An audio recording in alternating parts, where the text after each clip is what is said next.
Hello and welcome to Newsmax TV. I'm John Bachman. I'm honored to be sitting here now with Mr. Herman Cain. Mr. Cain, thanks for joining us. My pleasure, John. Thank you. Well, take us back to the moment when you decided, that one moment when you said, I'm going to go ahead and I'm going to get behind Newt Gingrich. The moment came when Newt and I had a conversation.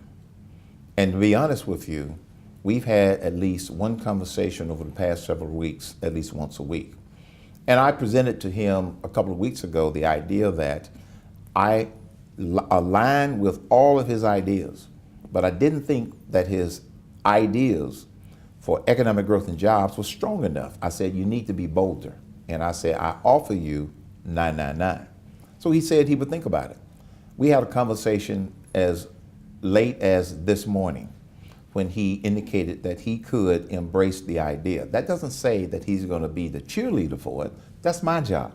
But he did say he would embrace the idea, so much so that he asked me to co-chair his Economic Growth and Jobs Advisory Council, which means that I will have an opportunity to convince others of 999, and I took that as a very positive sign. Secondly, when you look at where Speaker Gingrich stands on all of the other major issues, such as energy independence, regulatory reform, where he stands on sound money, he and I align 100%.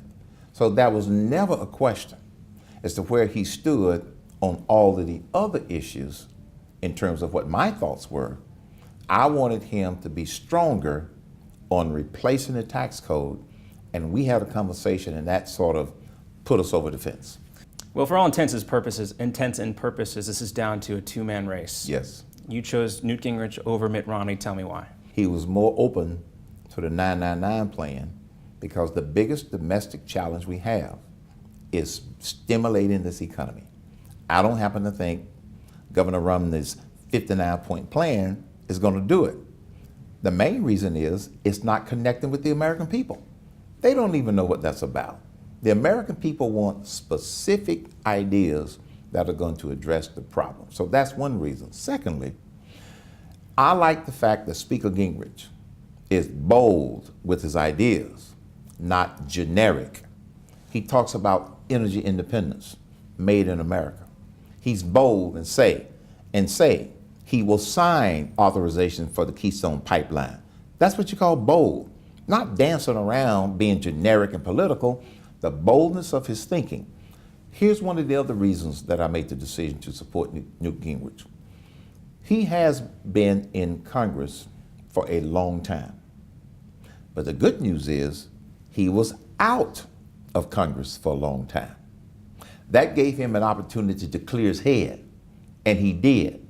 And he will go back as president, in my opinion, with a fresher, bolder approach about what he needs to do in order to change Washington, D.C., rather than somebody who has been stuck in Washington, D.C., or stuck in politics for most of their political career.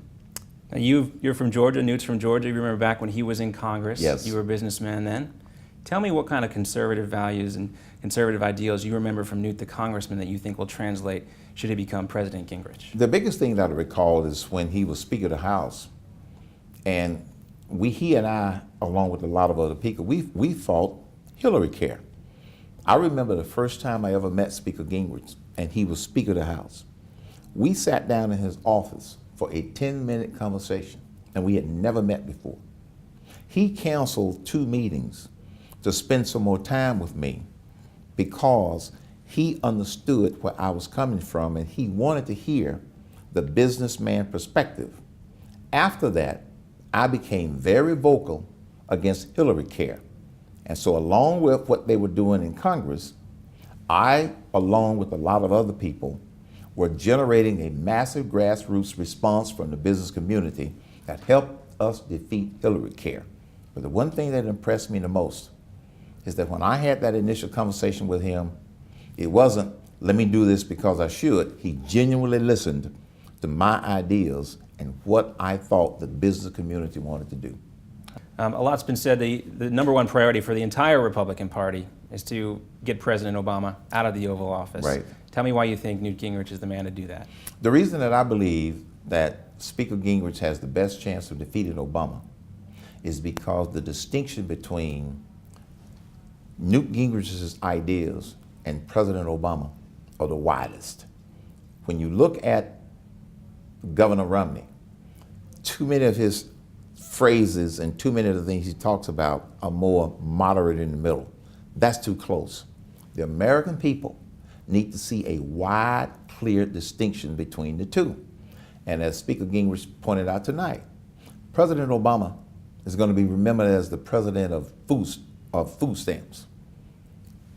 Speaker Gingrich want to be remembered as the president of paychecks, meaning we're going to stimulate the economy. President Obama is creating bigger government. Speaker Gingrich wants to create less government. President Obama wants to raise taxes on everybody under the guise of raising it on the rich. He's going to raise it on everybody, but he keeps playing this class warfare. Speaker Gingrich is determined to lower taxes for everybody in order for the entrepreneurial spirit, the spirit of America, to do what it does best, which is to grow this economy and create jobs. The distinction between Speaker Gingrich and President Obama will be so distinct that I think that gives him the best chance in order to be able to get elected president. Herman Cain, thanks for talking to us at Newsmax. It's my pleasure. Can we throw